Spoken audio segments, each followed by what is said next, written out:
Hello class. Hello class. I'm glad to be with you today, and in today's lesson we are going to learn about calculating lattice energy using the Born-Haber cycle. Now today we'll be learning about calculating lattice energy using Born-Haber cycle. Now what is lattice energy? Lattice energy of an ionic compound is defined as the energy required to separate 1 mole of the solid into its component gaseous ion. For the ionic solid, for instance mx, the lattice energy is the enthalpy of the change of the enthalpy of the change of the process.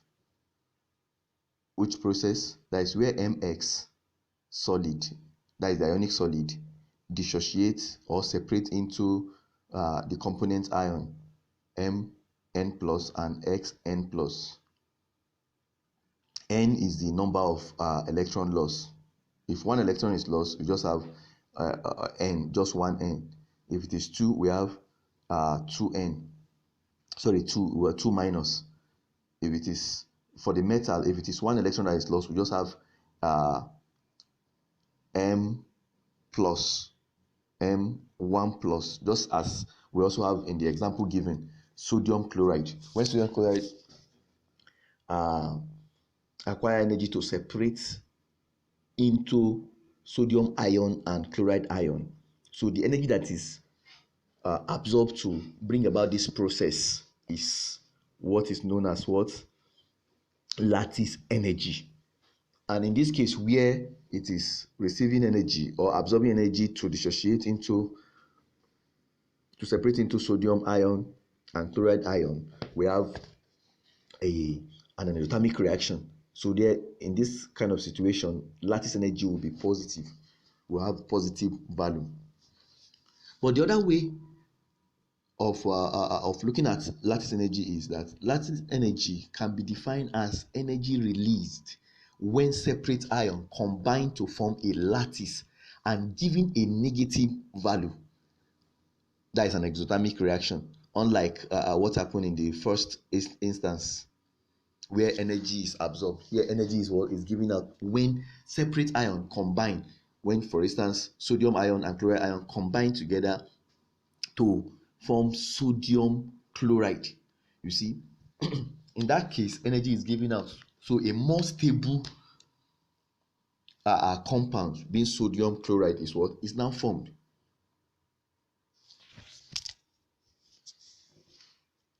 Now this is a typical example of Born-Haber cycle for calculating the lattice energy, and as you can see we have sodium metal, that is sodium solid, then chloride gas reacting directly to give sodium chloride. Now that is the first route.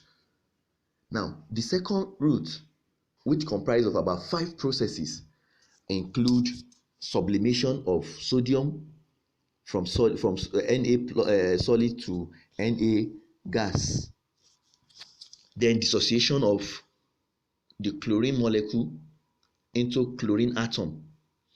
Then the third step is ionization of what? Of this sodium gas to what? To sodium ion.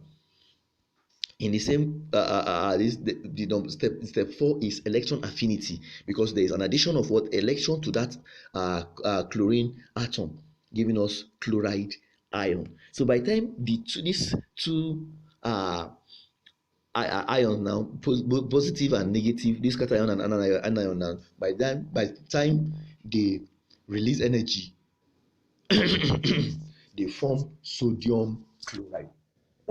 Sorry. So let's proceed. Now one of the things that lattice energy does is to give us an information about the stability of ionic solid by telling us about the strength of the forces holding their ion together. So ionic solids are more stable than their gaseous ion, and that is why you see for this solid, for the ionic solid to be formed, energy is released in the process. Now, a larger magnitude of this lattice energy indicates a more stable ionic compound. So the larger the lattice energy, the more stable the ionic compound. For instance, like we have in sodium chloride, the lattice energy that has been found experimentally for sodium chloride is plus 788 kilojoule per mole.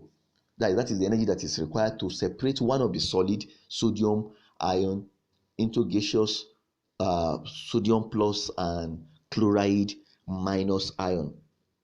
Now, when 1 mole of each of the gas form solid sodium chloride, we also have that same 788, but this time around it is what? Minus, not plus anymore, because energy is what is released. When energy is released, it's exothermic, so we're going to have minus. When energy is absorbed or is taken in, it is what? It's positive, and it is what? Endothermic. Now, lattice energy can be computed using a thermochemical cycle. Now, since it is difficult to measure lattice energy directly, so that is where the Born-Haber cycle issue step in. Now, Born-Haber cycle is actually an indirect method of determining lattice energy from experiment by means of a thermochemical cycle developed by Max Born and Fritz Haber in 1919 based on Hertz's law. So to obtain lattice energy of ionic crystals, it can be done in two ways. First, like I showed you from that Born-Haber cycle, sodium chloride is formed directly from the element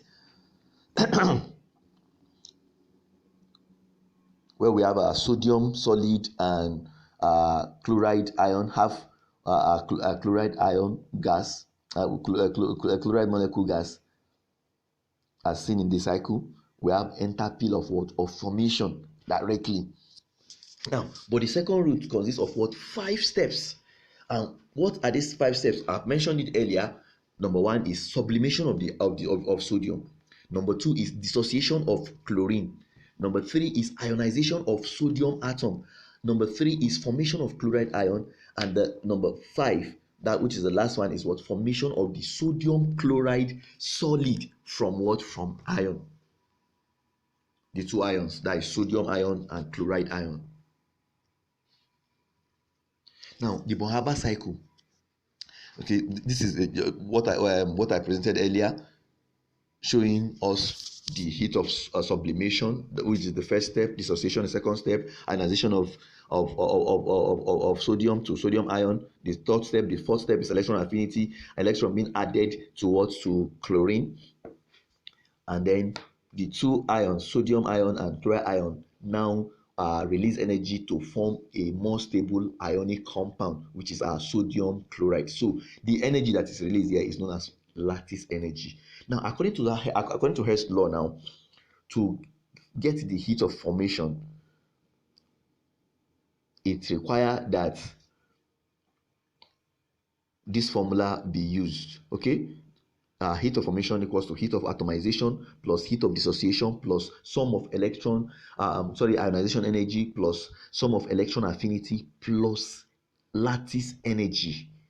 You see, you can see that we have sum of ionization energy and sum of electron affinity. What does that mean? It means that, you see, different elements tend to have the ability to lose a particular number of electrons with ease, either 1, 2, 3, and so on and so forth. So now the first ionization energy is the energy that is required to remove the first electron.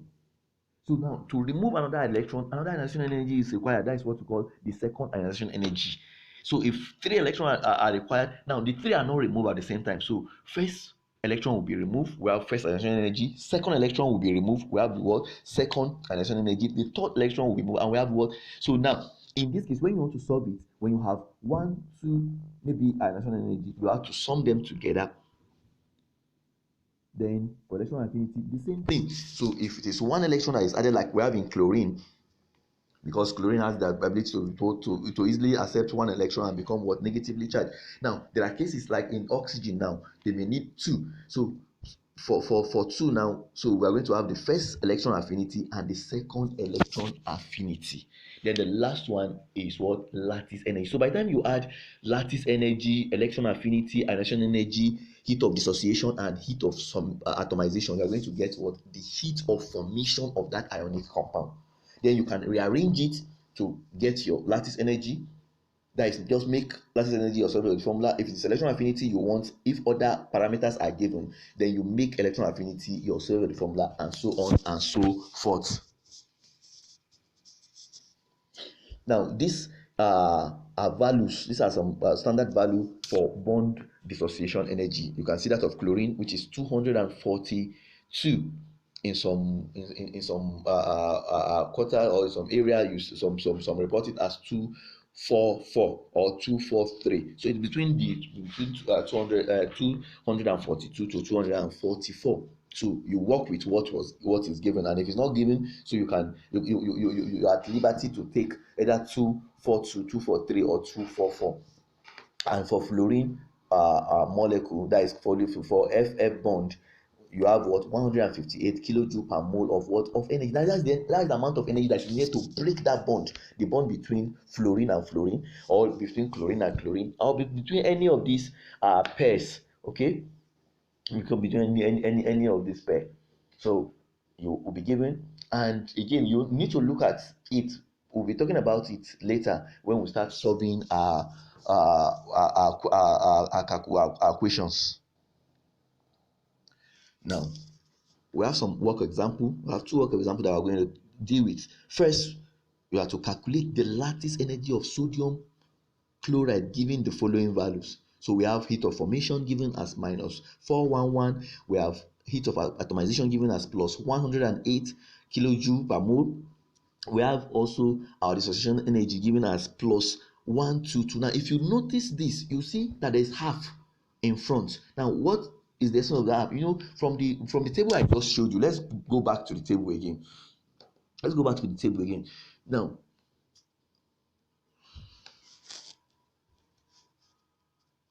okay, now look at the table. See, in the table you see that chlorine bond need about 242 kilojoule per mole, kilojoule of what, of energy to break the bond.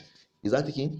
To break the bond. So now, but in this case we don't need the whole. All we need for chlorine, if you look at this thing, is what, is half, and that is why you get that plus 122. Okay, then we have our ionization energy, which is plus 496, and then our electron affinity, which is minus 349. Take note also of the charges. You see, you can see that heat of formation is minus, and electron affinity is what is, because in ionization energy, the energy is what is the energy that is required. So it's not energy that is given out. In dissociation energy also is energy that is what, that is required to break a bond, not that is released when a bond is broken. Is that clear? But the electron affinity is energy that is given out when an electron is gained. So electron affinity is always negative, while ionization energy is always what, positive. Is that clear? And then we also have our lattice energy. So you need to know all this, so that you not go and use wrong. Maybe when you are supposed to use minus 349 and you want to use plus 349, it will definitely affect the equation, and by so doing you'll not be able to get your answer. Now let's look at the law. Now when we rearrange our heat of formation formula, we'll get lattice energy equals to heat of formation minus heat of atomization minus heat of dissociation minus electron affinity minus ionization energy. So when we input our value, you can see we have minus 411 kilojoule, we have 108 kilojoule, we have 122 kilojoule, we have minus 496 kilojoule, and minus, please take note of this, minus, open bracket, minus 349. We have a minus here and we have another minus here, so minus is going to become what, plus 349. So by the time you minus this, minus 411 minus 108 minus 122 will give us minus 1137. So minus 1137 plus 349 will end up giving us minus 788 kilojoule. Okay, and if it is for 1 mole, we say it is what per kilojoule per mole. So the lattice energy of sodium chloride from the value that is given unto us here is what is 488 kilojoule per mole. Then let's look at the second example. Please, I want you to go through. If there is any question, you can stop me on the way and then ask.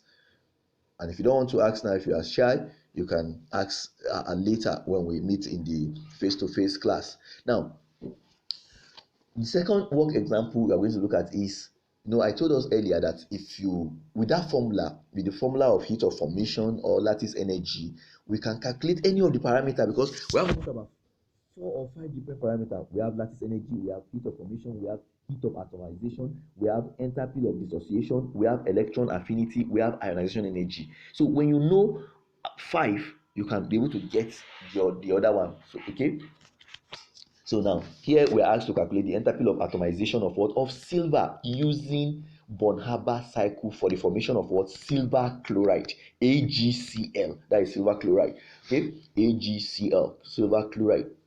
So, and then we are given some data here. We have first ionization energy, and then we have our dissociation energy, which is 122. We know a full if it is if we're not working with just one chlorine. We are not just working with one chlorine. We are working with the 2 chlorine. Then we need the whole 244. Okay. Then we have our first ionization electron affinity, which is minus 349, and then our heat of formation, which is minus 129. Okay, minus 127 kilojoule per mole. So our sort of formula now, or our unknown, is heat of atomization. So that means we are going to rearrange our formula so that heat of atomization become our what?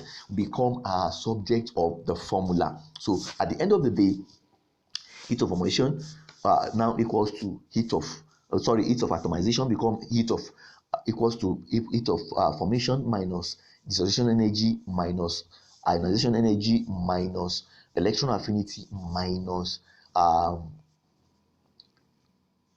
lattice energy. Then by the time you go through just the same way we calculated lattice energy in the first example, you can now do your manipulation. You can see minus. In this case, we have for electron affinity is minus, and then we have a minus before that, so minus there become plus.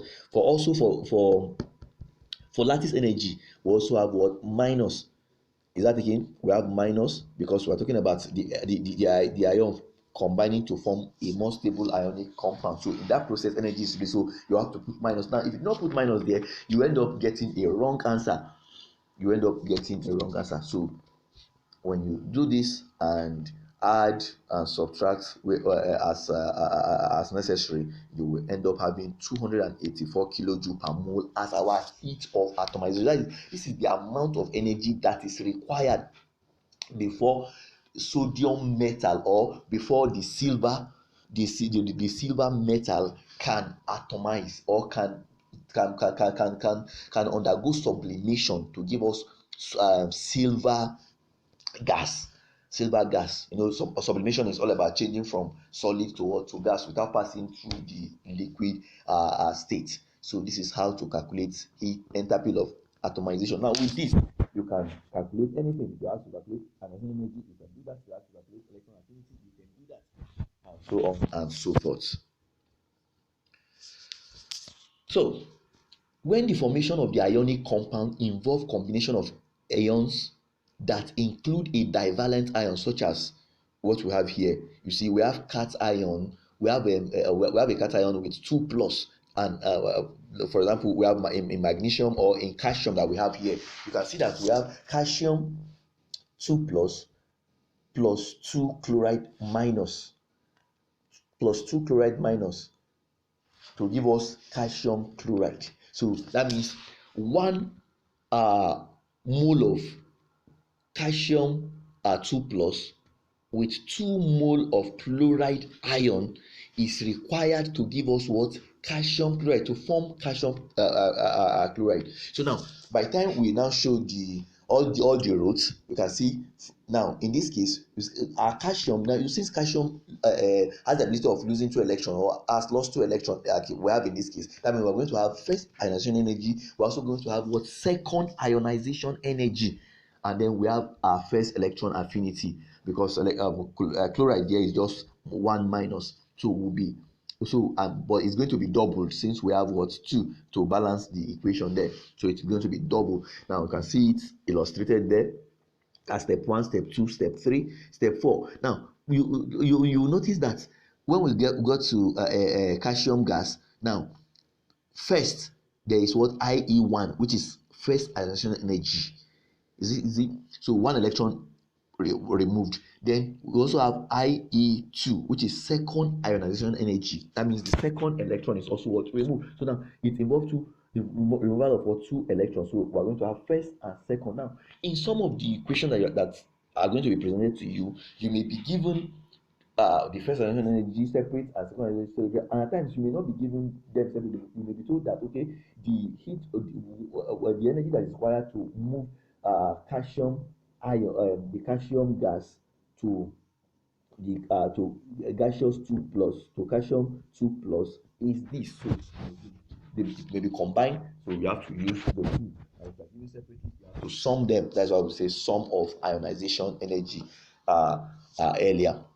So when we apply Hess law as usual, we say heat of formation equals to heat of atomization plus heat of dissociation plus electron affinity.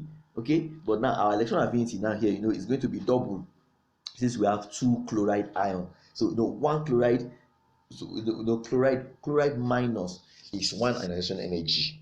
Is that thing? But now times 2 since we have 2 chlorine, because so that they can what, balance to give us calcium chloride, which is CaCl2. So our chloride is 2, so that's why our electron affinity has to be multiplied by 2.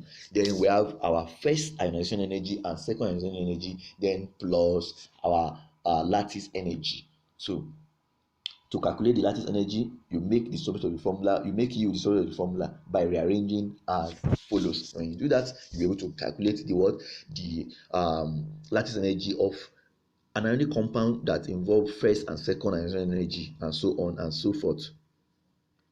So to end the class, I have some interesting activity for you, about 3 of them, which I want you to meticulously go through them and solve them.